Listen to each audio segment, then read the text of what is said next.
జనసేన అధినేత పవన్ కళ్యాణ్కి తన సోదరుడు ఒకప్పటి ప్రజారాజ్యం వ్యవస్థాపకుడు అధ్యక్షుడు చిరంజీవి ఆశీర్వదించారు. పవన్ కళ్యాణ్ని 5 కోట్ల రూపాయల విరాళాన్ని అందజేశారు. జనసేన వీకు విజయోస్తు విజయభవాని పద్మవిభూషణ్ చిరంజీవి గారు తమ కుటుంబ ఇలవేలుపు అంజనీపుత్రుడి పాదాల చెంత జనసేన పార్టీ అధ్యక్షుడు తన తమ్ముడైన పవన్ కళ్యాణ్ గారిని ఆశీర్వదించారు.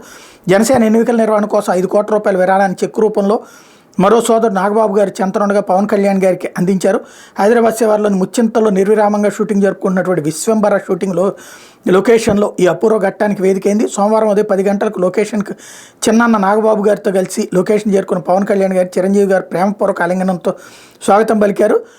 చిరంజీవి గారి ఆశీర్వాదం అందుకున్న పవన్ కళ్యాణ్ గారు ఉద్వేగానికి లోనయ్యారు. చిరంజీవి పాదాలకు నమస్కరించారు. పార్టీ స్థాపించి 10 ఏళ్లు పూర్తవుతున్న తరుణంలో ఎన్నేళ్లుగా అన్న చిరంజీవి గారి ఆశీర్వచనం కోసం ఎదురు చూస్తున్న పవన్ కళ్యాణ్ గారికి అన్నయ్య ఆశీస్సులు సంభ్రమాశ్చర్యాలు కలిగించి నీ వెనక నేనున్నాను అనే భరోసా దక్కింది. అనంతరం సోదరులు ముగ్గురు కొంతసేపు సంభాషించుకున్నారంటూ జనసేన దానికి సంబంధించినటువంటి ఆశీర్వాదాలకు సంబంధించినటువంటి ఇష్యూని హైలైట్ చేసింది. చిరంజీవి గారు ఇచ్చినటువంటిది ఏదైతే ఆశీర్వాదించినటువంటి సందర్భంగా వాళ్ళిద్దరూ కలుసుకున్నటువంటి ఫోటోలు ఇవి కూడా హైలైట్ చేసింది. వాస్తవంగా నిన్న ఫేవర్ అని చెప్పేసి బ్రేక్ ఇచ్చారు టూరు కాదు ఇప్పుడు ఈ కార్యక్రమానికి అన్నటువంటి విషయం అర్థమవుతుంది. ఇద్దరు కూడా కలుసుకున్నారు. అక్కడ వాళ్ళిద్దరికి సంబంధించినటువంటి ఇష్యూస్ కూడా ఇక్కడ హైలైట్ అయినాయి. కరెక్ట్గా ఆంజనేయ స్వామి సెట్టు ముందున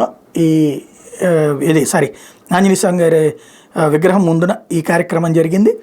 5 కోట్ల రూపాయల చెక్కుని తాజాగా పవన్ కళ్యాణ్కి అందించడం ద్వారా చిరంజీవి గారు ఆశీర్వదించారు.